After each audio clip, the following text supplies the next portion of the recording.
No Antigo Testamento, o culto de Deus foi revelado ao povo de Israel através de Moisés pelas leis cerimoniais. Deus determinou leis sobre como deveriam ser os sacrifícios, as ofertas. Deus determinou até a receita do perfume que era para ser queimado no altar do incenso.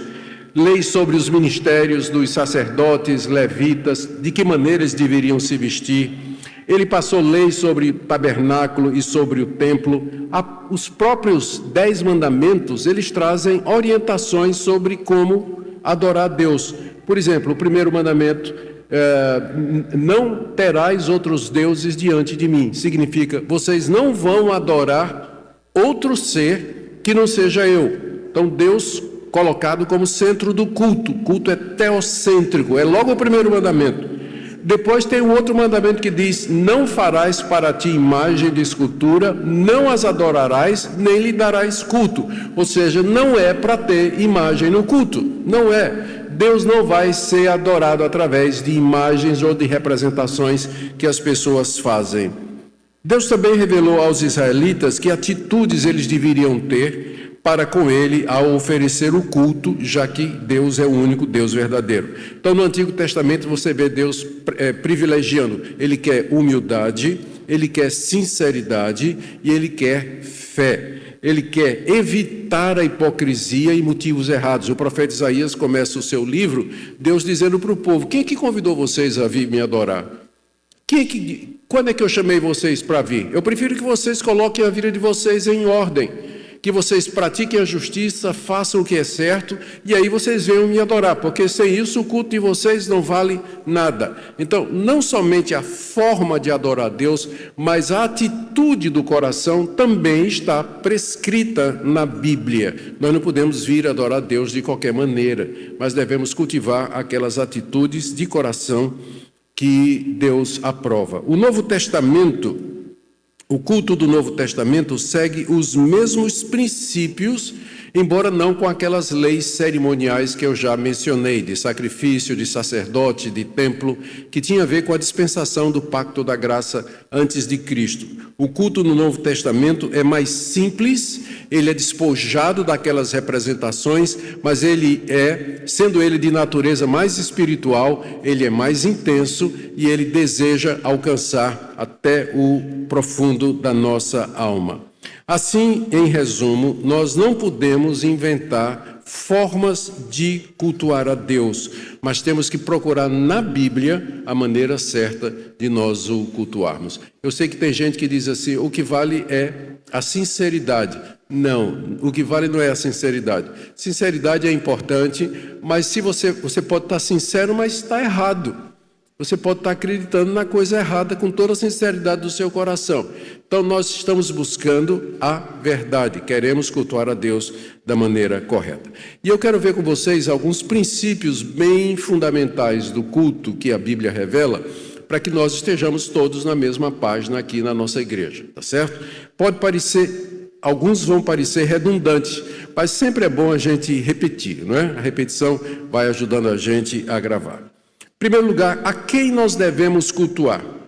Embora para nós esse ponto seja óbvio, lembremos que na época da Reforma Protestante, a Igreja Romana adorava e venerava Maria e os santos, embora fizesse uma distinção semântica.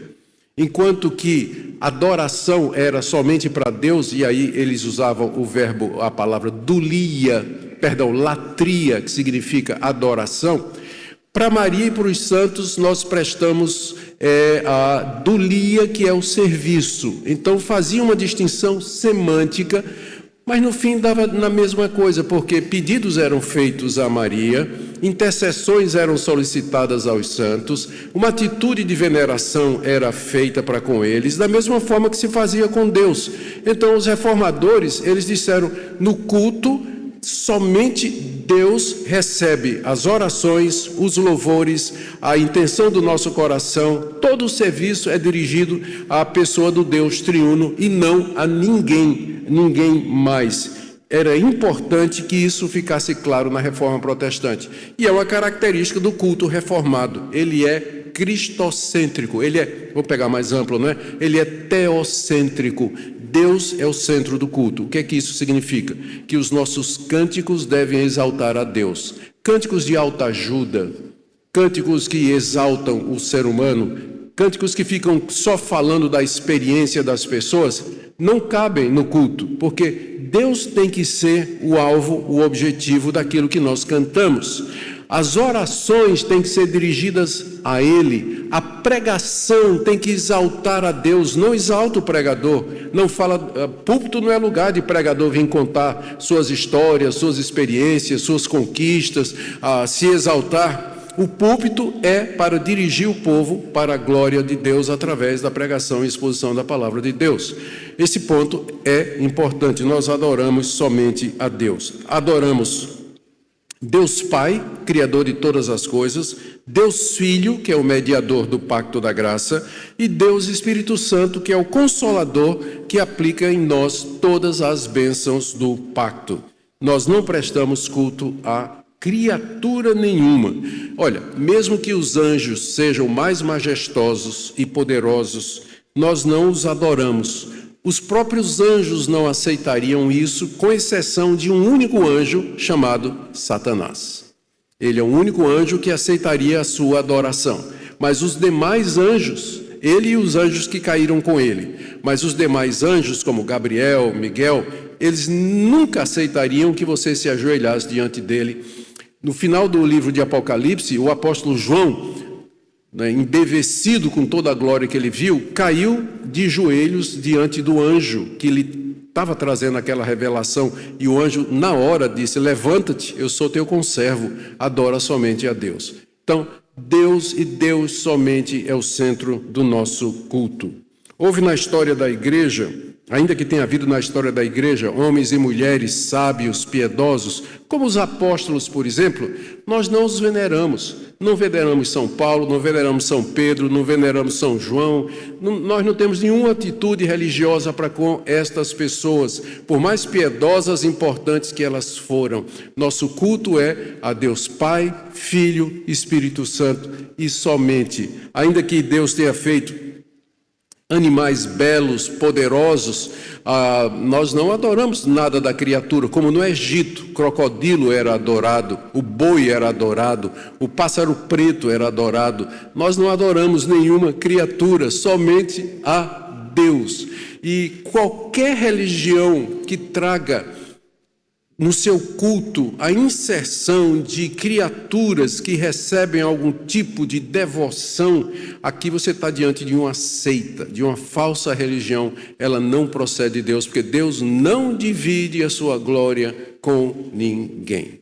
Na época que a Bíblia foi escrita, o faraó era adorado lá no Egito como sendo filho de Deus. Na época que o Novo Testamento foi escrito, o imperador era considerado filho de Deus, daí o nome dele era Augustus, que significa divino, não é?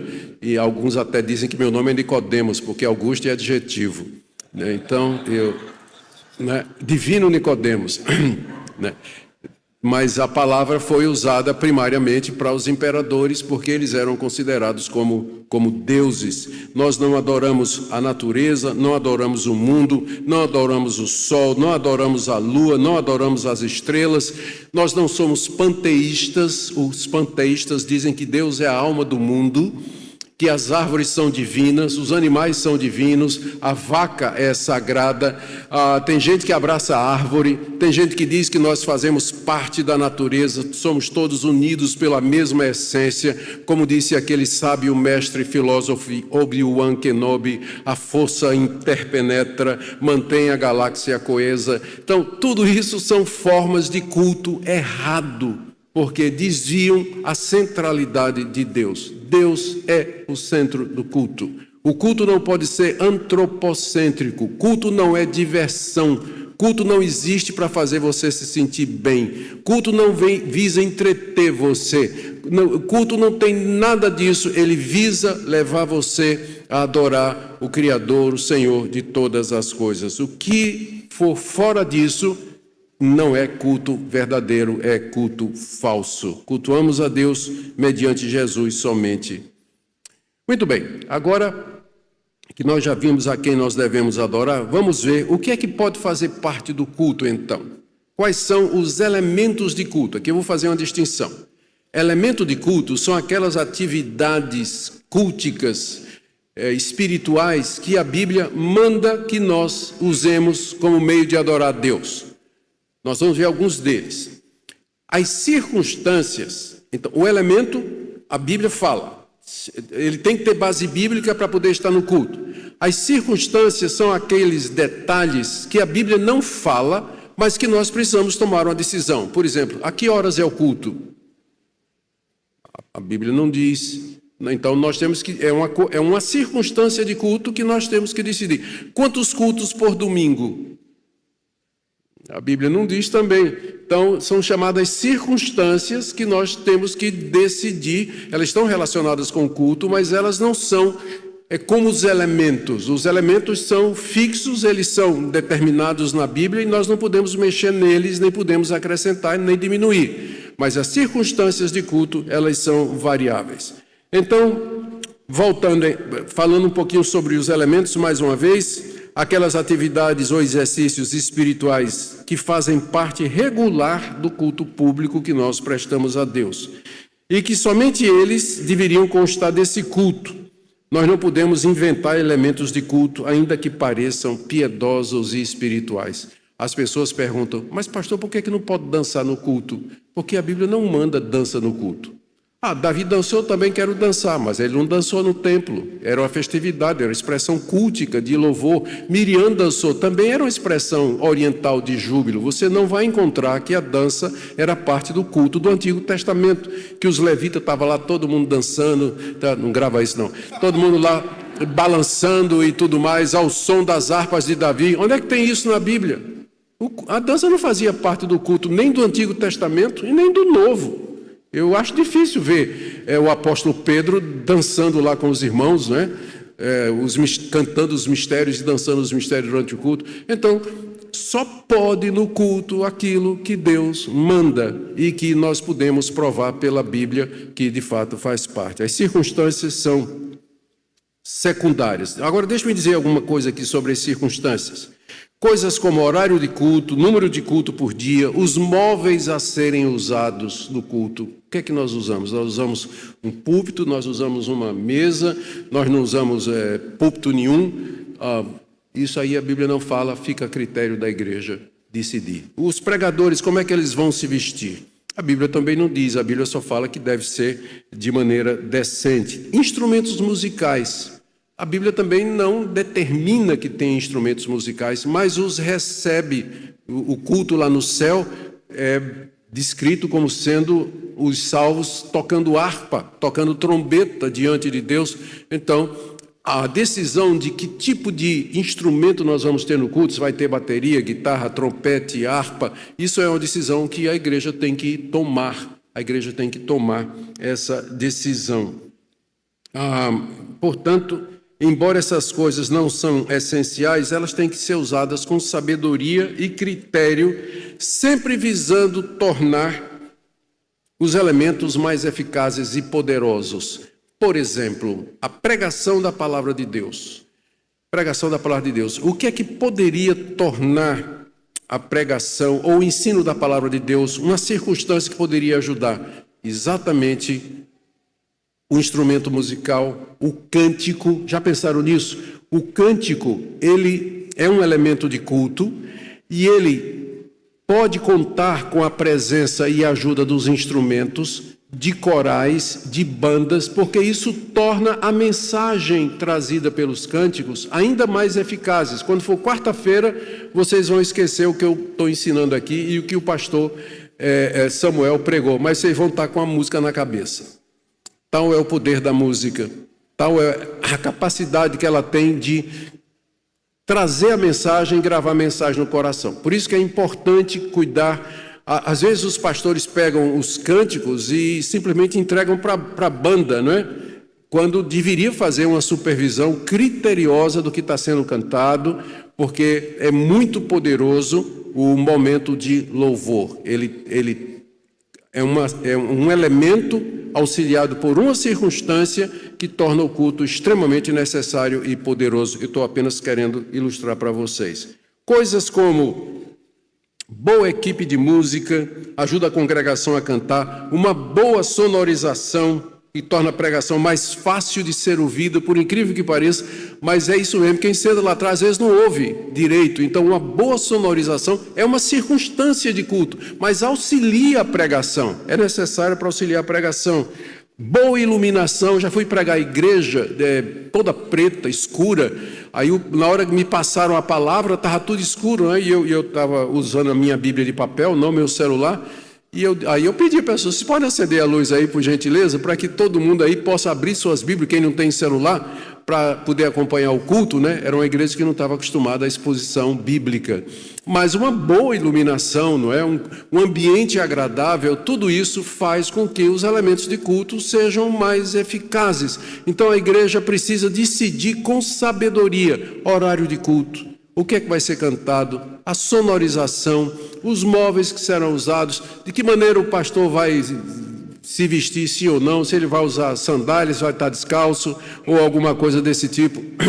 Então, são decisões que a igreja tem que tomar sempre com sabedoria, sempre com sabedoria. Muito bem, é um erro, agora... É um erro a gente tratar circunstâncias como se fossem elementos. As circunstâncias mudam. Elas devem ser adaptadas à maneira de ser. Teve uma época que só se usava órgão na igreja. E, com o passar do tempo, outros instrumentos foram descobertos como sendo importantes também, úteis, não é? E a igreja teve que mudar a respeito disso. Você sabia que teve uma época que era obrigado o pastor a usar peruca? Veja as fotos dos puritanos. Todos, na hora de subir, eles subiam para pregar com uma peruca branca e uma toga genebrina preta. Eu queria ver o pastor Samuel com isso aqui, viu? Tá certo? A toga branca, a peruca branca e a toga genebrina preta. Isso passou, gente. Isso não tem mais, não é? Isso não é uma circunstância que muda com o tempo. Então, a gente precisa ter sabido, não, tem que ter toga e pregar de peruca branca. Isso não é elemento de culto, isso é uma circunstância daquela época. Mas hoje isso aqui não significa absolutamente mais coisa nenhuma. Muito bem, agora vamos falar um pouquinho dos elementos mais propriamente, e eu quero começar com a oração. Estamos falando do que é que tem que ter no culto. Então, primeiro, a oração. As orações fazem parte essencial do culto público e elas ordinariamente são dirigidas ao Pai, em nome do Filho e no poder do Espírito Santo. Mas não tem impedimento a que oremos diretamente a qualquer das três pessoas da Trindade, uma vez que elas são ontologicamente iguais. Essa classificação é apenas em termos da economia da salvação. O Pai envia o Filho e os dois enviam o Espírito Santo. Então nós oramos ao Pai na mediação do Filho, no poder do Espírito Santo. Geralmente é assim no culto público. Como eu disse, não há impedimento que a gente se dirija a uma das pessoas da Trindade. Segunda coisa, nós devemos no culto sempre pedir aquilo que está de acordo com a vontade revelada de Deus na Bíblia. Não faz sentido pedir a Deus no culto qualquer coisa que nós sabemos que Ele desaprova.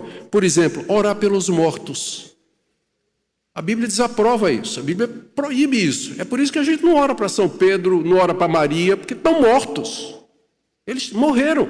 A Bíblia proíbe que você se dirija aos mortos. Então não faz sentido no culto público você orar pelos mortos ou aos mortos alguém que já morreu. Alguém que já morreu. Então, a gente no culto público tem que pedir aquilo que é lícito, aquilo que é agradável a Deus. A Bíblia, por exemplo, nos ensina a orar pelas autoridades. Não especifica se elas são boas ou são más. Na época em que esse mandamento foi escrito, era Nero, o imperador Nero, quando Pedro mandou que nós orássemos e intercedêssemos pelas autoridades. Então, orar pelas autoridades, orar pelos irmãos, orar pelo progresso do Evangelho. O próprio Jesus nos ensinou no Pai Nosso o que é que pode ser orado em público. Que o nome do Pai seja santificado, que o reino dele venha, que a vontade dele seja feita. Podemos orar pelo pão de cada dia, podemos perdoar a oração a gente faz isso no culto, a oração de confissão de pecados e perdão, perdoamos as pessoas e oramos para que Deus não nos deixe cair em tentação, oramos pelos que caíram, oramos pelos que estão passando por dificuldade. Então a Bíblia nos diz que tipo de coisa nós podemos pedir no culto público. Então, não vamos no culto orar, usar a oração para pedir aquilo que Deus não autoriza. É o princípio regulador, não é? Só oramos por aquilo que Deus autoriza. Não vamos estar... Tem até uma história de que um dia, pastor, uma igreja presbiteriana, chegou uma senhora muito rica, chegou para o pastor e disse: pastor, eu queria que o senhor orasse pela minha cachorrinha, que ela morreu. Eu queria que ela morresse e que a alma dela fosse para o céu. Pastor, primeiro, a gente não ora pelos mortos. Segundo, não ora para o cachorro. Não tem nada disso na Bíblia, não. Não, pastor, mas era a minha única família. Eu sou viúva, né? A minha cachorrinha morreu e eu queria que o senhor orasse, né, por ela, para que ela fosse para o céu. E tudo, mas não, minha irmã, eu não faço isso, não. Aqui nós não oramos para o cachorro, não. Na igreja presbiteriana, a gente não ora para o cachorro e nem para o morto. Aí a mulher disse, mas aí o pastor disse: o senhor está vendo aquela igreja, pastor brabo, né? Está vendo aquela igreja ali na esquina? Eu conheço o pastor de lá, vá lá que ele ora, vá lá que ele ora. A mulher disse: tá bom, pastor, quanto o senhor acha que eu devo dar de oferta para ele? 5 mil, 6 mil dólares? Aí o pastor disse: minha irmã, por que a senhora não disse que a cachorra era presbiteriana? Então... nós não oramos para o cachorro, não oramos para o bicho, não oramos pelos mortos, a gente só ora por aquilo que a palavra de Deus manda a gente orar.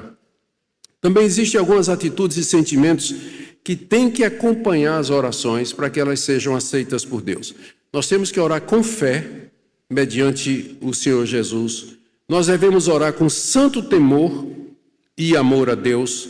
Devemos orar com perseverança e fervor, e em humilde submissão à vontade de Deus.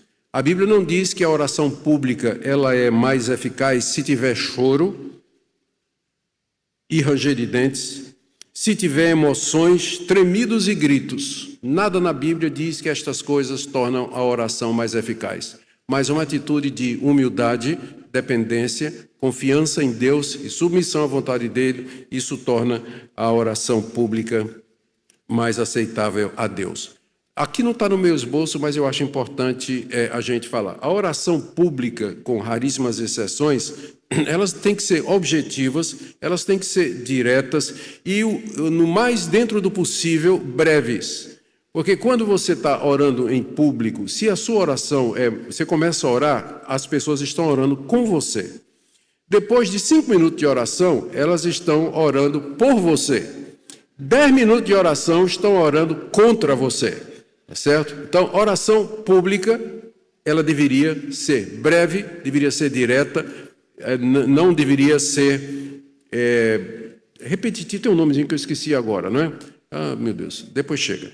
Mas monótona também, de preferência não. Mas ela deveria ser, porque é pública, deveria ser assim. Queridos, outra coisa importante, conforme o ensino de Paulo em 1 Coríntios 14, orações em línguas, elas têm que ser interpretadas para edificação da igreja.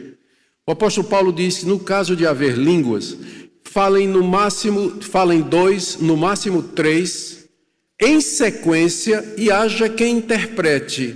Não havendo intérprete, fique calado na igreja, falando consigo mesmo e com Deus. Então, no culto público, se tiver língua, ela tem que ser interpretada. Se tiver mais de uma, tem que ser em sequência. Não pode ser ao mesmo tempo. Como eu sei que isso não acontece, eu estou dizendo, em outras palavras, que nós não esperamos línguas durante o culto como forma de oração. Porque se você começar a falar em língua, eu vou parar o culto, eu vou esperar e vou ver se tem alguém que interprete. Senão eu vou dizer: minha irmã, meu irmão, isso aí não é de Deus. Porque se fosse de Deus, seguiria o que Paulo diz em 1 Coríntios 14.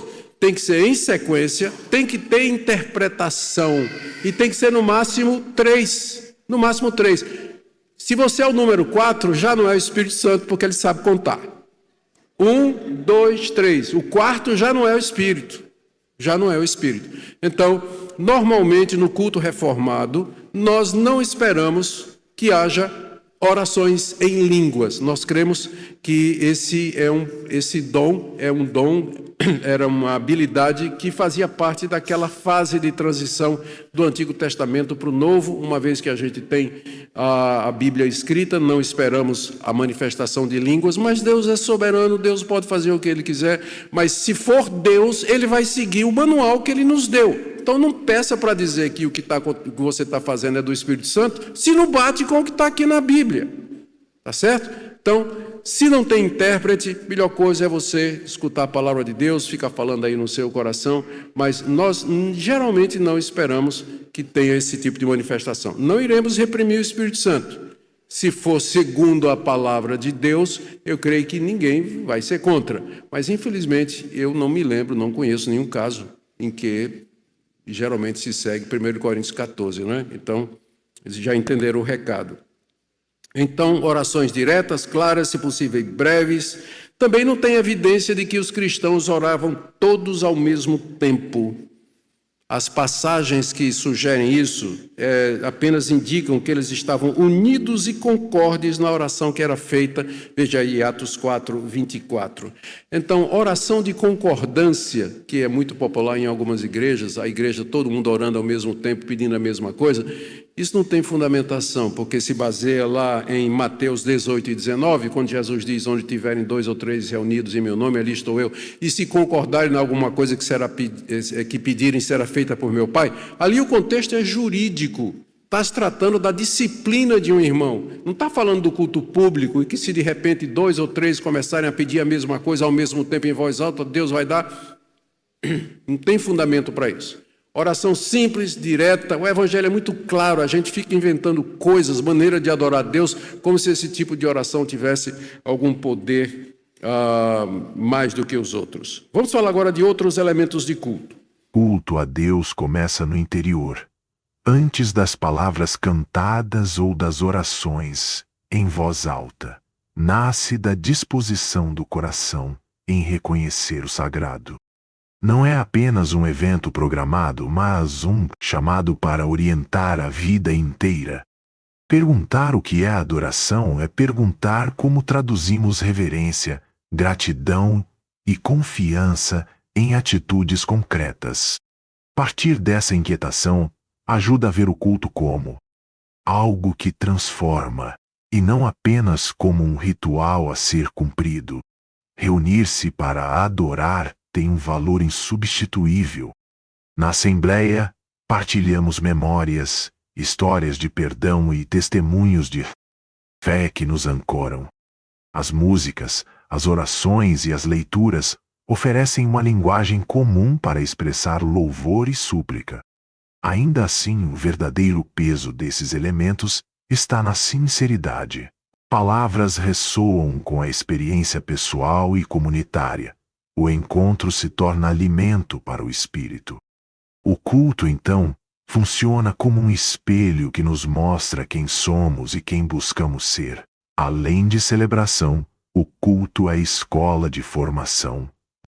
Ele molda afetos, ensina a amar, a esperar e a perdoar, e cura feridas ao oferecer acolhimento em tempos de dor.